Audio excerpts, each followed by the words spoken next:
जी के दो बेटे थे। बड़े बेटे का नाम था सुदीप और छोटे बेटे का नाम था अंशुल। सुदीप की शादी हो चुकी थी और उसकी पत्नी का नाम था अनन्या। अंशुल दूसरे शहर में रहकर एक बड़ी कंपनी में नौकरी करता था। कुछ दिनों के लिए सावित्री जी के दो बेटे थे। बड़े बेटे का नाम था सुदीप और छोटे बेटे का नाम था अंशुल। सुदीप की शादी हो चुकी थी और उसकी पत्नी का नाम था अनन्या। अंशुल दूसरे शहर में रहकर एक बड़ी कंपनी में नौकरी करता था। कुछ दिनों के लिए अंशुल जब अपने घर आया हुआ था। बहुत दिनों के बाद आए हो बेटा, जल्दी जल्दी छुट्टियां ले लिया करो। अरे पापा, अभी 6 महीने पहले ही तो भाई की शादी में आया था। उसके बाद तो कंपनी वालों ने छुट्टी ही नहीं दी। हाँ, बात तो तेरी सही है। मेरी शादी के बाद तो तू अब घर आया है। लेकिन भाई, आपकी शादी को भी तो सिर्फ 6 महीने ही हुए हैं। लगता है अब तुम्हारी भी शादी जल्दी करनी पड़ेगी। तुम भी तो सुदीप से सिर्फ 1 साल छोटे हो। जल्दी से तुम्हारे भी हाथ पीले कर देते हैं। अरे कैसी बात करती है मम्मी, अभी मुझे कुछ दिन नौकरी तो करने दो। देवर जी, आपकी भी शादी हो जाएगी तो मेरा मन लग जाएगा। देवरानी आ जाएगी घर में। अनन्या देवरानी आ भी जाएगी तो कौन सा यहाँ रहेगी, वो तो इसके साथ नौकरी पर जाएगी।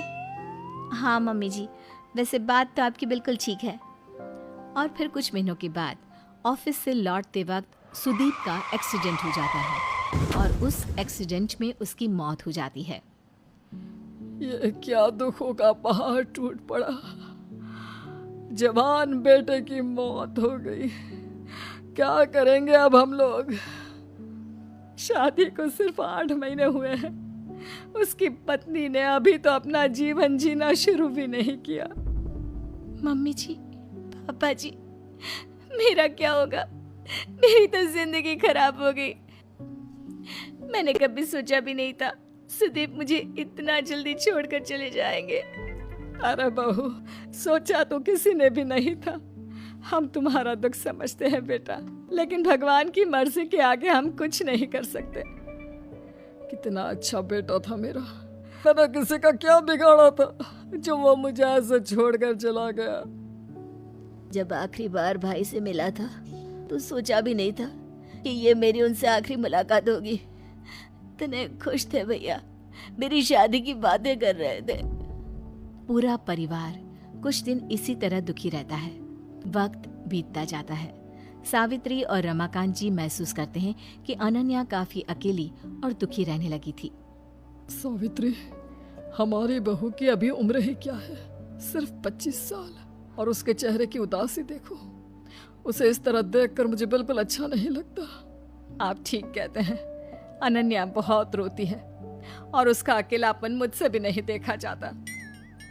एक बात कहूं सावित्री, क्या हमें अपनी बहू की दूसरी शादी करवा देनी चाहिए? अरे लेकिन समाज वाले क्या कहेंगे कि हम अपनी विधवा बहू की शादी करवा रहे हैं। अरे लेकिन उसकी उम्र तो देखो, सिर्फ 25 साल की है। पूरी जिंदगी कैसे कटेगी सावित्री, कैसे रहेगी वो? मैं सब समझती हूँ जी, लेकिन पहले हमें खुद अनन्या से बात करनी होगी कि वो इस बात के लिए तैयार है या नहीं। उसके बाद ही हम कुछ कर सकते हैं। मुझे तो लगता है कि हमें अंशुल से भी इस बारे में बातचीत करनी चाहिए। उसका क्या ख्याल है, जरा पता तो करें। सावित्री और रमाकांत अंशुल को अपने पास बुलाते हैं। अंशुल बेटा, तुम तो जानते हो सुदीप के जाने के बाद अनन्या की कैसी हालत हो गई है। तुम्हारा इस बारे में क्या ख्याल है? पापा, मुझे लगता है हमें भाभी की दूसरी शादी करवा देनी चाहिए। जब अंशुल भी कह रहा है तो ठीक है, हम अनन्या की शादी करवा देते हैं। वो खुश रहेगी तो हमें भी अच्छा लगेगा। रमाकांत और सावित्री अनन्या के लिए लड़का ढूंढते हैं, लेकिन अनन्या के विधवा होने की वजह से कभी उन्हें बहुत ज्यादा उम्र का लड़का मिलता तो कभी कोई अच्छा लड़का मिलता ही नहीं। इस बात से रमाकांत और सावित्री अच्छे खासे परेशान हो जाते हैं। मम्मी जी, पापा जी, आप मेरे लिए बेकार में ही परेशान हो रहे हैं। मैं बिना किसी शिकायत के अपनी पूरी जिंदगी ऐसे ही निकाल लूंगी, कोई परेशानी नहीं होगी। नहीं बेटा, हम तुम्हें इतना दुखी नहीं देख सकते। हमारा बेटा तो चला गया और अब तुम्हारी पूरी जिंदगी ऐसे ही खराब हो गई तो हम अपने आप को माफ नहीं कर पाएंगे। देखो अनन्या, तुम कहने को हमारी बहू हो, लेकिन इस घर की सदस्य हो और इस नाते तुम्हारी खुशियों का ख्याल रखना हमारी जिम्मेदारी है। मम्मी जी, पापा जी, चैनल को सब्सक्राइब करें, लाइक करें, शेयर करें।